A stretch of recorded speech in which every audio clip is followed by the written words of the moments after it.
Bismillahirrahmanirrahim. Assalamualaikum warahmatullahi wabarakatuh. Perkenalkan, kami mahasiswa-mahasiswi dari Universitas Al-Ghifari, Fakultas Ilmu Pengetahuan Alam, jurusan Farmasi Kota Bandung. Video ini dibuat untuk memenuhi tugas mata kuliah Farmakoekonomi dengan dosen pengampu Ibu APT Yulia Wardati, SSI, MM. Saya Reski Kurniawan selaku Ketua Kelompok 4 ingin memperkenalkan anggota kelompok saya. Yang pertama ada Agustina Jamilah, Agustini, Aulia Kurniawati, Fitriani, Mainati Suristiawati, Nur Fajriah Syakbani, dan terakhir Suci Haryati. Tema proposal farmakoekonomi yang akan kami bahas pada kali ini adalah analisis efektivitas biaya terapi pengobatan pada pasien diabetes mellitus di Rumah Sakit Kota Pontianak pada tahun 2022. Yang pertama akan dijelaskan oleh Agustina Jamilah. Baiklah, selanjutnya ada latar belakang.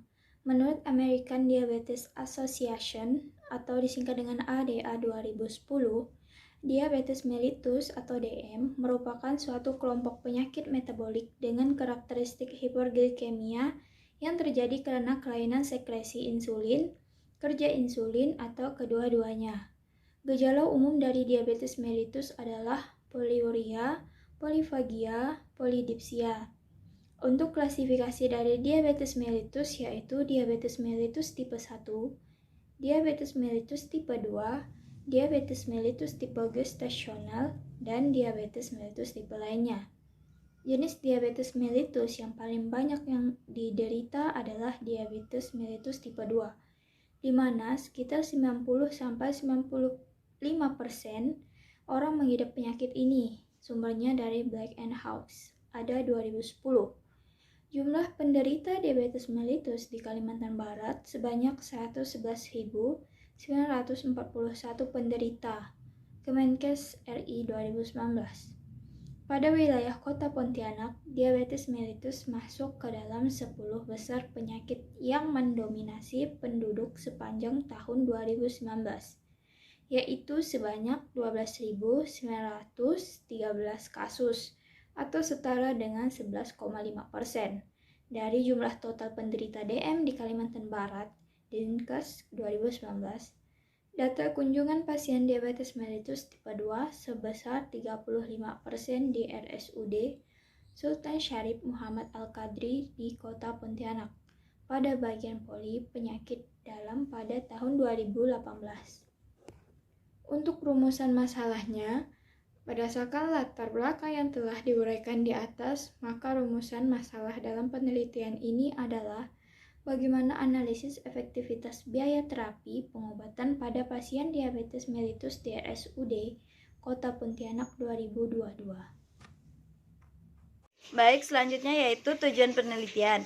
Adapun tujuan dari penelitian ini untuk mengetahui analisis efektivitas biaya terapi pengobatan pada pasien diabetes mellitus di Rumah Sakit Umum Daerah Kota Pontianak tahun 2022. Dan adapun manfaat penelitiannya, hasil penelitian diharapkan dapat memberikan pengetahuan bagi peneliti dan dapat membaca hasil analisis efektivitas biaya terapi pengobatan pada pasien diabetes mellitus di Rumah Sakit Umum Daerah Kota Pontianak tahun 2022 dengan tepat. Rancangan penelitian ini menggunakan desain studi kohort dengan pengambilan data penelitian dilakukan secara retrospektif menggunakan rekam medik pasien dan data billing rumah sakit. Berikutnya yaitu waktu dan tempat penelitian. Waktu penelitian ini dilakukan pada bulan Januari hingga Desember 2022 dan untuk tempat penelitiannya dilakukan di RSUD Kota Pontianak, Kalimantan Barat. Berikutnya yaitu populasi dan sampel. Untuk populasi pada penelitian ini adalah semua pasien yang didiagnosa diabetes mellitus dirawat inap RSUD Kota Pontianak pada periode 2022. Dan untuk sampelnya, penelitian ini adalah pasien diabetes mellitus yang menjalani rawat inap di RSUD Kota Pontianak sebanyak 50 orang. Pengambilan sampel berdasarkan jumlah kasus pasien penderita diabetes mellitus selama tahun 2022 yang memenuhi kriteria eksklusi dan inklusi dan eksklusi. Metode pengambilan sampel. Metode penelitian ialah deskriptif dengan rancangan cross-sectional study. Data diambil secara retrospektif yang memenuhi kriteria inklusif dan inklusif.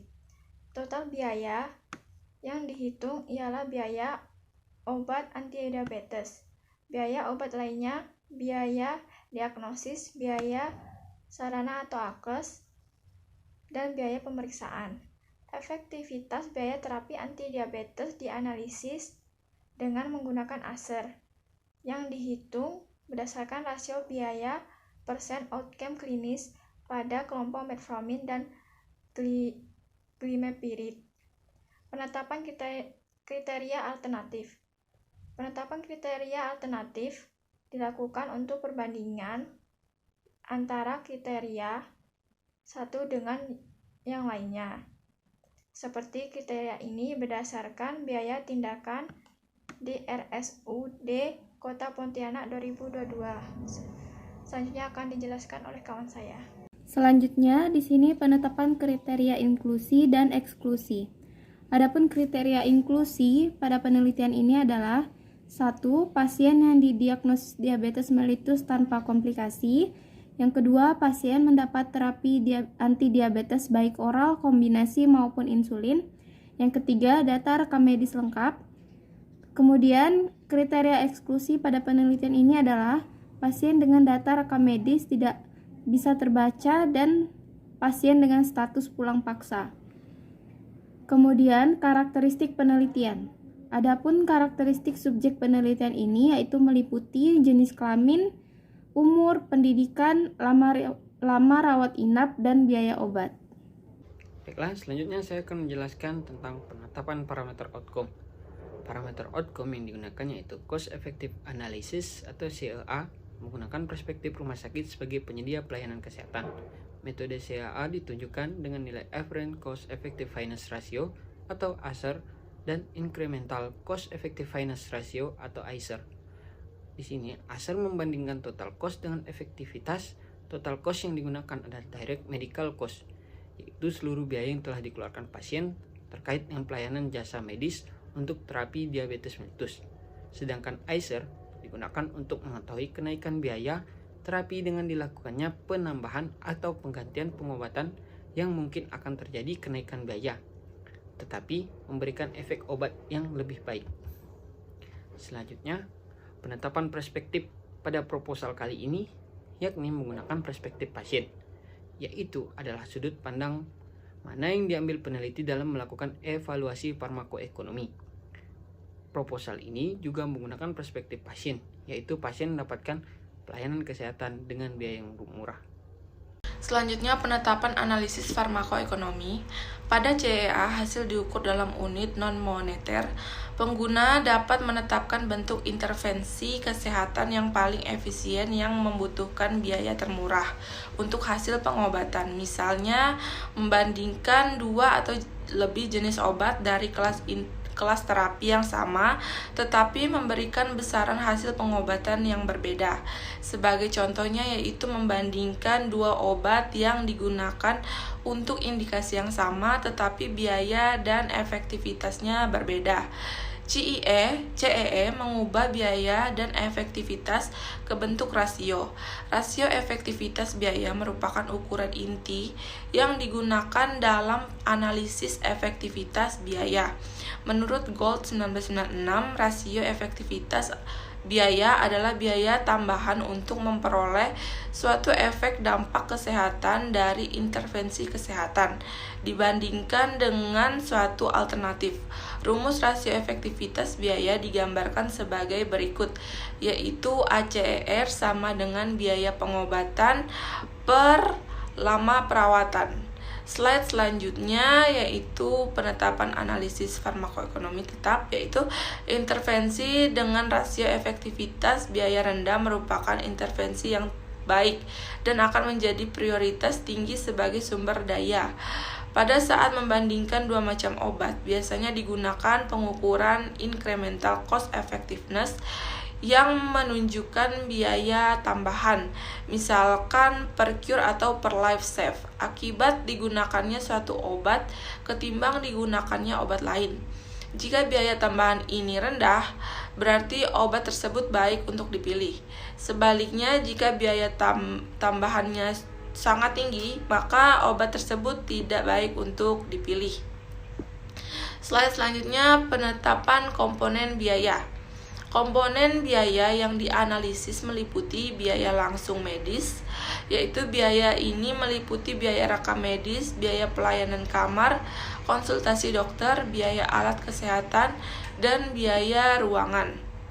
Berdasarkan penelitian lainnya, mengemukakan bahwa komponen biaya terbesar adalah biaya obat dan biaya alat kesehatan sebesar 44%. Selain biaya obat, komponen terbesar kedua adalah akomodasi rawat inap dan komponen ketiga ialah alat kesehatan. Biaya dihitung dengan melakukan perkalian biaya per unit dengan jumlah unit yang digunakan pada tiap kelompok. Kemudian dijumlahkan seluruh biaya dari resort yang digunakan pada setiap kelompok. Sekian presentasi dari saya serahkan ke moderator. Baiklah, sekian presentasi yang dapat kami sampaikan. Saya mewakili teman-teman ingin meminta maaf jika ada kesalahan kata maupun kekurangan dalam menyampaikan presentasi pada kali ini. Wabillahi taufiq wal hidayah. Wassalamualaikum warahmatullahi wabarakatuh.